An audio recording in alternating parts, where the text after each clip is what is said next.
नमस्कार, प्रखर आवाज़ के शो में आपका स्वागत है। मैं हूं हिमानी अदिति सिंह और आज मेरे साथ है inspector general of police KP Singh. तो आइए बात करते हैं केपी सिंह सर से। सर, आपका बहुत बहुत स्वागत है हमारे शो में। Thank you. सर, अभी प्रयागराज में कुंभ मेला था और वो तो बीत गया, माघ मेला, और सक्सेसफुली बीता है। तो आगे अब होली आ रही है और कोरोना केसेस दिन पर दिन बढ़ते जा रहे हैं। गैदरिंग तो होगी ही, तो इसको हैंडल करने के लिए आप लोग क्या स्ट्रेटेजी रखेंगे? ये देखिए, अभी प्रयाग में माघ मेला बीता है और माघ मेले में आपको मालूम होगा कि जो मुख्य स्नान था, अगर मौनी अमावस्या की बात करें, बसंत पंचमी की बात करें, तो लगभग 25 लाख 30 लाख लोग आए और उन्होंने स्नान किया पूरे दिन में। और लगातार हम लोगों ने 2 स्ट्रेटजी की थी। एक तो पब्लिक एड्रेस सिस्टम से लोगों को आगाह हम करते रहे कि कोरोना का संक्रमण बढ़ सकता है, इसलिए आप जो गाइडलाइन हैं उनका पालन कीजिए, मास्क लगाइए, कोशिश कीजिए कि सोशल डिस्टेंसिंग हो, सैनिटाइज़र और हाथ धोने की जो बात है उसको पालन करिए। साथ साथ जो हम लोगों ने प्रिकॉशन लिए शुरू से ही जब मेला चल रहा था कि जो लोग आएँ उनका हम RT-PCR टेस्ट कराएं, एंटीजन टेस्ट कराएं। इसी तरह से पूरे मेले में जितने कैंप थे उसमें रैंडम सैम्पलिंग होती थी। अच्छा। तो रोज़ लगभग 3 से 4 हज़ार लोगों का टेस्ट होता था।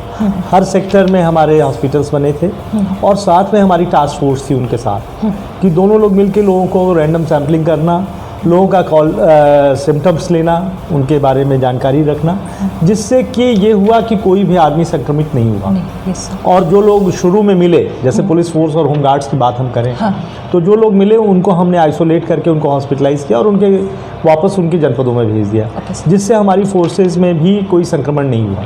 तो मेले में क्राउड कंट्रोल के साथ साथ कोरोना के संक्रमण को रोकना भी एक बड़ा चैलेंज है। Yes sir. लेकिन उसको हम लोगों ने बखूबी टास्क फोर्स के माध्यम से, हेल्थ डिपार्टमेंट के कोऑर्डिनेशन के माध्यम से, पब्लिक एड्रेस के माध्यम से हमने इस पर कंट्रोल पा लिया और आपको आश्चर्य हुआ कि मेले में कोई भी संक्रमण नहीं था। सर, यही तो मेरा मुद्दा है कि कोरोना माघ मेले में बहुत अच्छा से इसको मैनेज किया गया। होली आ रही है, गैदरिंग होगी, तो इसके लिए क्या स्ट्रैटेजी है? देखिए, वही स्ट्रैटेजी कोरोना का संक्रमण रोकने के लिए जो कोरोना की गाइडलाइन है वही सबसे महत्वपूर्ण है। अच्छा। अभी हम लोगों ने कल पीस कमेटी की बैठक की, सेंट्रल पीस कमेटी की, जिसमें शहर के सारे मौजूद लोग थे, सभी धर्मों से लोग थे, सभी संप्रदायों से लोग थे, सारी पुलिस फोर्स के जो चीफ थे, इंस्पेक्टर्स थे वो लोग थे, और DM थे, DIG थे। तो सभी लोगों ने एक राय व्यक्त की कि हमें कोरोना के संक्रमण को फैलने से रोकने के लिए जो एहतियात हैं वो बरतने होंगे, वही जो, क्योंकि अभी संक्रमण ख़त्म नहीं हुआ है। अभी तो एक बार फिर से जैसी रिपोर्ट्स हैं उससे लग रहा है कि संक्रमण बढ़ रहा है। तो ये हुआ कि अभी तो हम लोगों ने एडवाइजरी जारी की कि भाई हमें वो सारे प्रिकॉशंस लेने हैं और कोशिश ये करनी है कि कोई हम सार्वजनिक बड़ी गैदरिंग न करें, और यदि जो गैदरिंग करते भी तो उसमें हम सोशल डिस्टेंसिंग का पालन करें। सर, थोड़ा आगे बढ़ें तो यूनिवर्सिटी ऑफ इलाहाबाद के VC अभी मुद्दे में थे और उनके लिखे हुए लेटर्स मुद्दे में थे। 2020 में इलाहाबाद हाई कोर्ट ने एक ऑर्डर दिया था कि माइक एक रिलीजियस, ये दोनों का रिलेशन नहीं है कि आप लाउड स्पीकर से ही अजान करें। ये 15 मई 2020 को था कि एम्पलीफायर ज़रूरी नहीं है। तो उसके बाद फिर साउंड स्लो क्यों नहीं हो पाए थे? VC को लेटर लिखना पड़ा और आप IG हैं प्रयागराज के, तो क्या प्रॉब्लम रही थी? नहीं, प्रॉब्लम नहीं थी। ये देखिए, जब पिछली बार रमज़ान था उस समय एक PIL हुई थी, अफजाल अंसारी साहब ने किया था गाजीपुर में। उस समय भी ये हुआ था कि चूँकि मस्जिदों में अजान पढ़ने के लिए लोगों की पाबंदी थी, किसी भी धार्मिक स्थल पर लोगों को इकट्ठा होने पे रोक थी। कोरोना का गाइडलाइन था कि लोग इकट्ठा नहीं हों, उसको लेकर के प्रशासन ने सख्ती की थी और जो प्रोटोकॉल था उसका पालन कराया जा रहा था कि कोई भी नमाज मस्जिद में नहीं पढ़े, अपने घरों में पढ़े। और चूँकि उस समय आ गया था रमज़ान का महीना, तो लोगों ने इसको एक इशू बना करके PIL किया कि नहीं, हमें रमज़ान में मस्जिद में आने दिया जाए और अजान जो हम माइक से करते हैं उस पर भी हमें न रोका जाए। तो इसको लेकर के वो लोग आए थे कि हमें मस्जिद में आने दिया है। मूल मुद्दा ये था कि हमें मस्जिद में आने से न रोका जाए। और उसी समय ये बात भी आई थी उसमें कि हमें अजान करने में भी रोका जा रहा है। तो ये बात हाई कोर्ट ने ये स्थापित किया। सर, थोड़ा मैं बीच में यहाँ आपको रोक दूँ, तो इसी में मैं नेक्स्ट क्वेश्चन भी ऐड कर लूँ। यहाँ पे रिलीजियस हार्मनी की भी एक प्रॉब्लम आती है, रिलीजियस हार्मनी बिगड़ने की भी एक प्रॉब्लम आ जाती है कि कहीं ऐसे PIL पड़े या फिर ऐसे वर्डिक्ट्स आए या पुलिस फोर्स कोई ऐसे लॉ एंड ऑर्डर को अप्लाई कराने की कोशिश करे, तो रिलीजियस हार्मनी डिस्टर्ब होने की भी प्रॉब्लम आती है। तो ये सारी चीज़ों को कैसे मैनेज करते, क्या स्ट्रेटेजी होती है आप लोगों की? देखिए, रिलीजियस हार्मनी तो हमारे यहाँ है, ऐसी कोई समस्या नहीं है।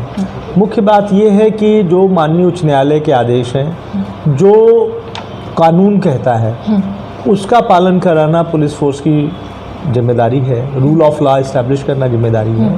और विशेष करके जब हाई कोर्ट ने ये कहा कि माइक से अजान देना कोई रिलीजियस प्रैक्टिस नहीं है, आर्टिकल 25 का भी यहाँ पे हवाला दिया था। नहीं, उन्होंने हाई कोर्ट ने तो ये कहा था कि देखिए, अजान तो रिलीजियस प्रैक्टिस है, लेकिन माइक से देना ये पुरानी प्रैक्टिस नहीं है, ये नई बात है। माइक तो उस समय नहीं था, इसलिए ये बात ध्यान रखनी होगी कि हम ऐसा कोई काम न करें जो हमारे कानून के खिलाफ है। पॉल्यूशन एक्ट ये कहता है कि रात में 10 बजे से सुबह 6 बजे तक किसी को भी पब्लिक प्लेस पर माइक से, पब्लिक एड्रेस सिस्टम से शोर करने की आज़ादी नहीं है।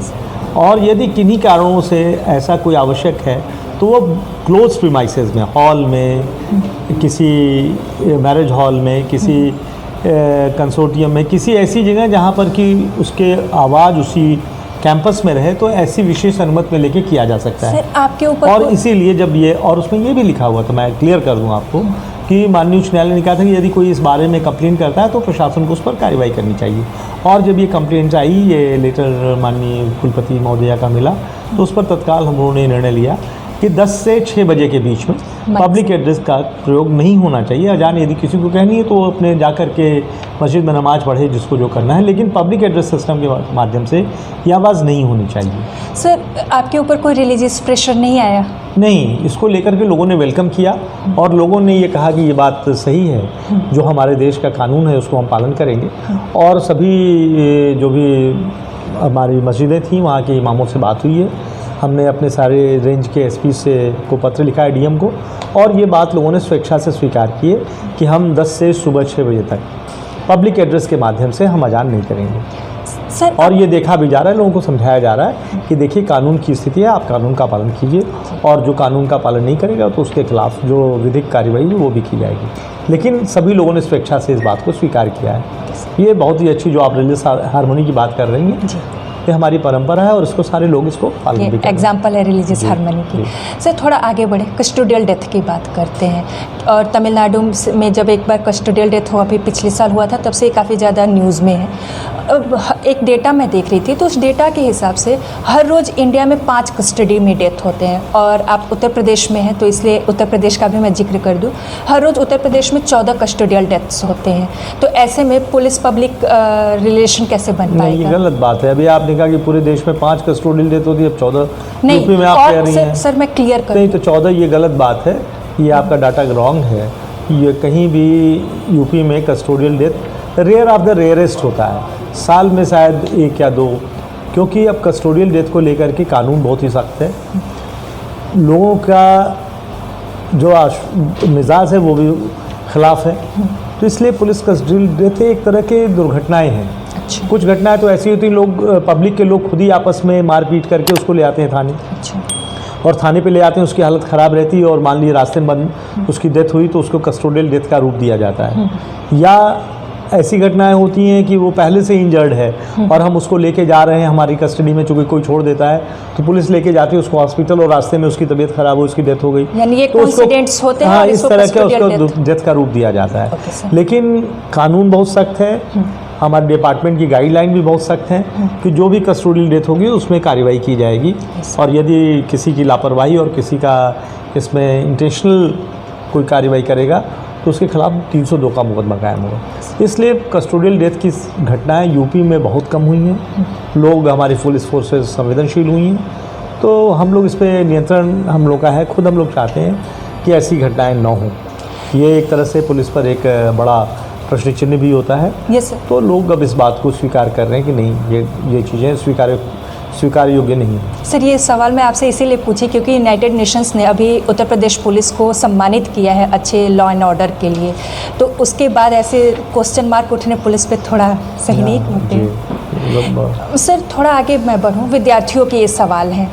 इलाहाबाद यूनिवर्सिटी हो या फिर लोक सेवा आयोग हो, अक्सर ये विद्यार्थी यहाँ धरने प्रदर्शन करते रहते हैं और उसको कंट्रोल करने के लिए कई बार पुलिस को बल का प्रयोग करना पड़ता है। कोई बीच का रास्ता नहीं है कि बच्चों पे बल का प्रयोग ना करना पड़े और काम भी हो जाए? नहीं, हमेशा हम लोग बीच का रास्ता ही निकालते हैं।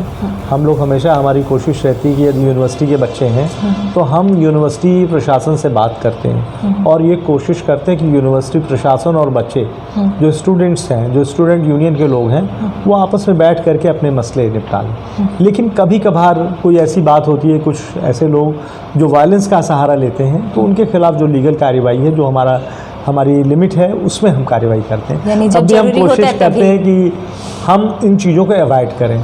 इसी तरह से जैसे आपने कहा कि यूपीपीएससी पे धरने होते हैं प्रदर्शन, तो शांतिपूर्ण प्रदर्शन के लिए कोई बात नहीं है। लेकिन जब वो वायलेंट हो जाता है, रास्ते में गाड़ियों में तोड़ फोड़ या किसी की तरह से इस तरह की वायलेंस की घटनाएं होती, तब हमें एक्शन लेना पड़ता है।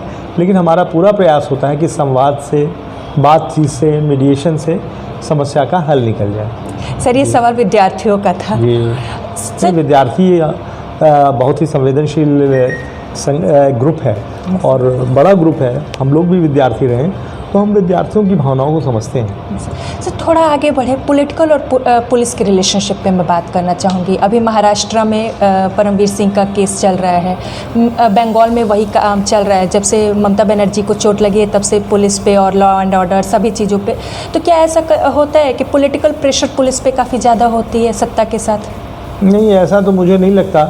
लेकिन ये जो घटनाएं आ रही हैं, इसमें क्या तथ्य है, इसकी जांच हो रही है। क्यों ऐसी बात एकाएक हुई, इसके पीछे क्या कारण थे, तो यह एक महत्वपूर्ण विषय है। लेकिन अभी मैं यहाँ से, चूँकि मैं उन घटनाओं को नहीं जानता, इसलिए उसके बारे में मैं कमेंट नहीं कर सकता। सर, लास्ट क्वेश्चन, पब्लिक को आप क्या कहेंगे कि होली में कैसे वो खुद को बचाएं और सोसाइटी को भी बचा कर रखें कोरोना से? जी, यही कहूँगा कि देखिए, कोरोना का संक्रमण ख़त्म नहीं हुआ है। आपको अभी भी पूरी संजीदगी के साथ, पूरी संवेदनशीलता के साथ कोरोना के जो गाइडलाइन है उसको पालन करना चाहिए। क्योंकि अगर कोरोना बढ़ता है तो वो लोगों के स्वास्थ्य के लिए अच्छा नहीं होगा। क्योंकि हमने इस पे विजय पा लिया था। पूरे इलाहाबाद में एक दिन में 3, 4, 5 केसेस आते थे। सर, ये क्या कोई गाइडलाइन भी इशू होगी, जैसे कुंभ में हुआ था गाइडलाइन इशू किए गए थे, तो क्या होली में भी कोई गाइडलाइन? जी, होली में यही गाइडलाइन है। माननीय उच्च न्यायालय भी अपनी PIL में इसकी सुनवाई कर रहा है कि हमें मास्क लगाना होगा। मास्क का इन्फोर्समेंट करना है हमको, हमें लोगों को सेंसिटाइज करना है, बड़ी गैदरिंग नहीं होने देनी है। जो गाइडलाइन है कि क्लोज हॉल में 50% लोग ही बैठे उसकी क्षमता के, ओपन हॉल में चीज़ें, ओपन स्पेस में ये चीज़ें हों, तो बड़ी गैदरिंग हमको अवॉइड करना है, मास्क लगाना है, सैनिटाइज़र का इस्तेमाल करना है। तो ये सारी गाइडलाइन हमको इन्फोर्स करानी है। और मैं यही अपील करूँगा इलाहाबाद प्रयाग वालों से कि भाई, आपने कोरोना पे मात दे दी थी, कोरोना से अपने को बचा लिया था, अब ढिलाई की ज़रूरत नहीं है, दवाई भी और कड़ाई भी। तो मैं ये कहूँगा कि सावधानी भी और त्यौहार भी, तो ये दोनों चीज़ें साथ चलनी चाहिए।